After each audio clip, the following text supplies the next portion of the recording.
6 मई 2022 बेब्रोन का ये cricket stadium एक तरफ था मुंबई का कप्तान हिटमैन रोहित शर्मा, तो दूसरी तरफ था मुंबई इंडियंस का ही हार्दिक पांड्या, जो अब गुजरात की कप्तानी संभाल रहा था। आईपीएल के इतिहास में ऐसा पहली बार हो रहा था जब शर्मा और हार्दिक एक दूसरे के आमने सामने थे। शर्मा और हार्दिक टॉस के लिए मैदान पर उतर चुके थे। टॉस गुजरात के पक्ष में गिरा और टॉस जीतकर हार्दिक ने पहले गेंदबाजी करने का निर्णय लिया। ये रहा इन टीमों का उस मैच के लिए प्लेइंग 11। मुंबई की ओर से सलामी बल्लेबाजी करने आते हैं हिटमैन और ईशान किशन। पहले ओवर में शमी की स्विंग होते गेंदों के सामने इन दोनों बल्लेबाजों ने पहले ओवर में केवल 5 रन बनाए, परंतु दूसरे ओवर में कप्तान हिटमैन ने अलजारी के ओवर में 2 चौके और 1 छक्के की मदद से 14 रन बटोरे। फिर हिटमैन ने शमी के स्विंग का तोड़ निकाला और कुछ विचित्र अंदाज में शमी के ओवर में 10 रन बनाए।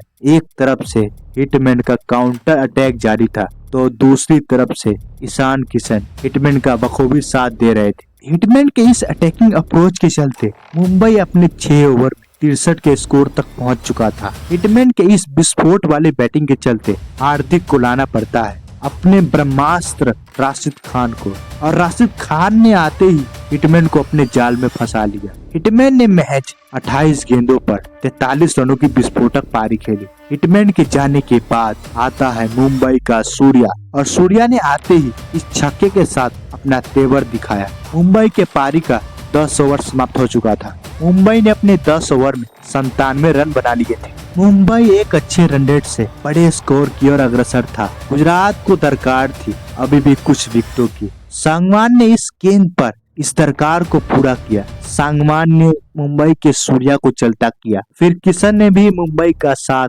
अगले ओवर में छोड़ दिया। कायरन भी राशिद की गुगली के सामने क्लीन बोल्ड हो गए। एक एक करके मुंबई ने लगातार 3 विकेटें खो दी। मुंबई एक्सप्रेस अब अपनी पटरी पर से उतर चुकी थी, पर उसके आने का समय हो चुका था। वो शख्स कायरन जैसा हल्क तो नहीं था, पर कायरन बनने की काबिलियत जरूर रखता था। टिम डेविड को अब अपना पावर दिखाने का समय आ चुका था। पारी के 15 ओवर समाप्त हो चुके थे और मुंबई का स्कोर 120 रन पर 4 विकेट था, और मुंबई के लिए क्रीज पर मौजूद था टिम डेविड और young Tilak Varma. Tim David ने शमी के ओवर में 2 शानदार चौके जड़कर उस ओवर में 10 रन बटोरे। फिर 19वें ओवर में अलजारी जोसेफ को डेविड 10 रन ठोके। फिर अंतिम ओवर में शमी को 2 छक्के जड़कर मुंबई के स्कोर को 177 तक पहुंचा दिया।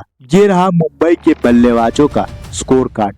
मुंबई की ओर से सर्वाधिक रन ईशान किशन ने बनाया। ईशान ने महज 29 गेंदों पर 45 रन बनाए। कप्तान हिटमैन ने भी 43 रनों की पारी खेली, और अंत में जाकर डेविड ने मुंबई के पारी को एक सम्मानजनक स्कोर तक पहुंचाया। ये रहा गुजरात के गेंदबाजों का स्कोर कार्ड। गुजरात के लिए सबसे सफल गेंदबाज रहे राशिद खान। राशिद ने अपने 4 ओवर के कोटे में महज 24 रन लुटाकर 2 बल्लेबाजों का शिकार किया। गुजरात को अब जीत के लिए बनाने थे अगली 120 गेंदों पर 178 रन।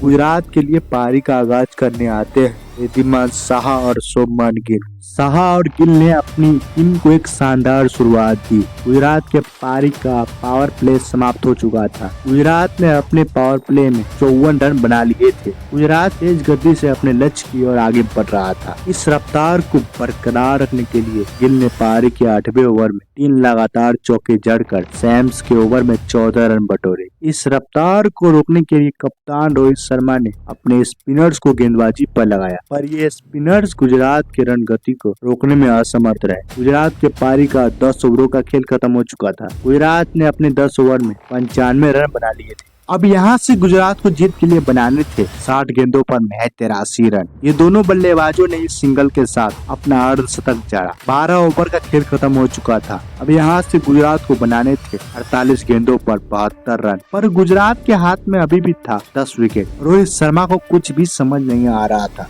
कैसे मिलेगा विकेट। रोहित शर्मा विकेट की तलाश में अपने स्पिनर्स के पास एक बार फिर से जाते हैं, और मुंबई की तलाश 13वें ओवर में पूरी हुई। 13वें ओवर में अश्विन ने जीटी के दोनों ओपनर्स को चलता किया। गुजरात के पारी का 15 ओवर का खेल समाप्त हो चुका था। गुजरात का स्कोर 130 रन पर 2 विकेट था। गुजरात को अब जरूरत थी 30 गेंदों पर 48 रनों की और गुजरात के हाथ में थे 8 विकेट। गुजरात के लिए ये हालात काफी अच्छे थे क्योंकि गुजरात के कुछ विस्फोटक बल्लेबाजों का आना अभी बाकी था। पारी की 16वां ओवर फेंकने आते हैं कायरन पोलार्ड। पोलार्ड के इस स्लोअर वन के सामने सुदर्शन क्लीन बोल्ड हो गए, लेकिन गुजरात को बड़ा झटका तब लगता है जब हार्दिक पांड्या रन आउट हो जाते हैं। गुजरात के पारी का 18 ओवर समाप्त हो चुका था। गुजरात ने 158 रन बना लिए थे। गुजरात को अब दरकार थी 12 गेंदों पर 20 रनों की। मुंबई के लिए 19वां ओवर फेंकने आते हैं जसप्रीत बुमराह और बुमराह के इस ओवर में इस छक्के की मदद से मिलर ने 11 रन लूटे। अब ये मैच अंतिम ओवर तक पहुंच चुका था। गुजरात को अंतिम ओवर में चाहिए था 9 रन। गुजरात के लिए क्रीज पर मौजूद थे किलर, मिलर और तेवतिया की विस्फोटक जोड़ी और मुंबई के लिए अंतिम ओवर फेंकने आते हैं डेनियल सैम्स। सैम्स की पहली गेंद 1 रन, सैम्स की दूसरी गेंद कोई रन नहीं, सैम्स की तीसरी गेंद 1 रन और तेवतिया रन आउट। सैम्स की चौथी गेंद 1 रन। सैम्स ने इस मैच में जान फूंक दी थी। गुजरात को बनाने थे 2 गेंदों पर 6 रन, पर किलर, मिलर, सैम्स की दोनों गेंदों पर मिस कर जाते हैं। इसी के साथ मुंबई अब हारा हुआ मैच गुजरात से जीत जाती है। इसी के साथ हार्दिक वर्सेस रोहित में पहली बाजी रोहित ने मारी।